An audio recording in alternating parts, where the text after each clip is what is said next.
नमस्कार, आप देख रहे हैं are Hindustan news. Bharatiya Janata party के उत्तर प्रदेश अध्यक्ष पंकज चौधरी आज कानपुर देहात के दौरे पर रहे।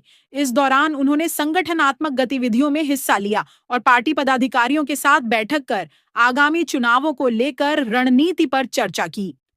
जिले में पहुंचते ही उन्होंने संघ के वरिष्ठ पदाधिकारी रहे रज्जन लाल मिश्रा से उनके आवास पर मुलाकात की।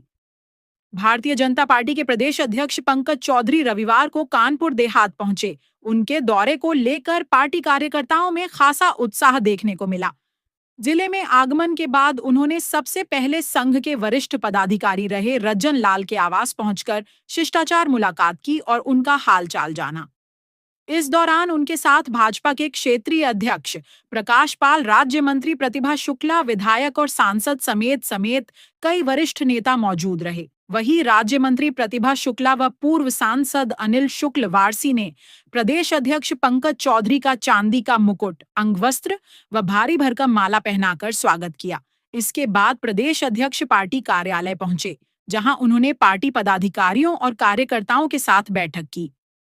बैठक में संगठन को बूथ स्तर तक मजबूत करने, सरकार की योजनाओं को जन जन तक पहुंचाने और आगामी चुनावों की तैयारियों को लेकर चर्चा की गई।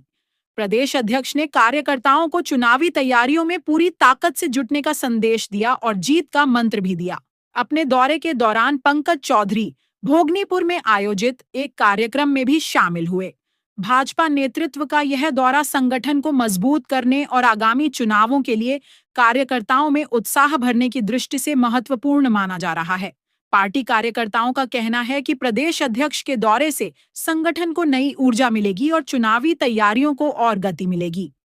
पंकज चौधरी ने मीडिया से बातचीत करते हुए कहा कि 2024 लोकसभा चुनाव में सपा ने लोगों को गुमराह किया था, लेकिन अब उनका झूठ सबके सामने आ चुका है। इसलिए बीते दिनों कई राज्यों में हुए चुनाव के बीजेपी में प्रचंड जीत हासिल की।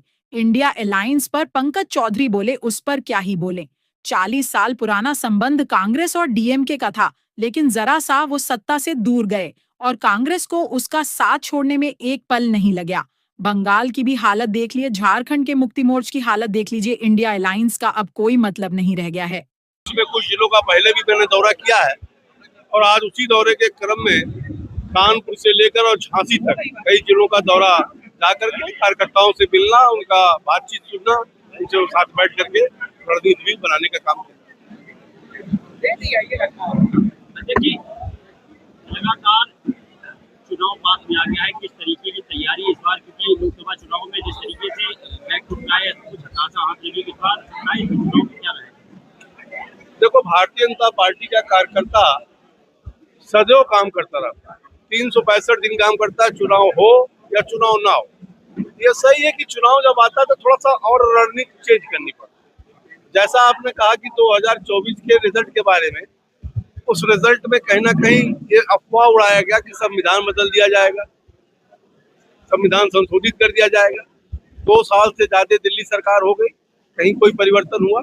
तो झूठ बोल करके राजनीति क्षणिक हो सकता है, वो दूरगामी नहीं चलता है। और अब देखें 2024 के बाद, चाहे वो हरियाणा का चुनाव हो, चाहे वो दिल्ली का चुनाव हो, चाहे वो महाराष्ट्र का चुनाव हो, चाहे वो बिहार का चुनाव हो, और अभी हाल ही में बंगाल का 200 से ज्यादा 207 सीट भारतीय जनता पार्टी के कार्यकर्ताओं ने बंगाल जैसे प्रदेश में भी जीत का परचम लहराने का काम किया है। और मुझे पूरा विश्वास है कि अपने कार्यकर्ताओं के बल पर, और जो 12 साल तक प्रधानमंत्री जी ने काम किया है और जो 10 साल तक योगी जी ने काम किया है, उन दोनों कार्यों के आधार पर उत्तर प्रदेश में 2017 से भी बड़ा बहुमत लेकर के हम चुनाव जीतेंगे।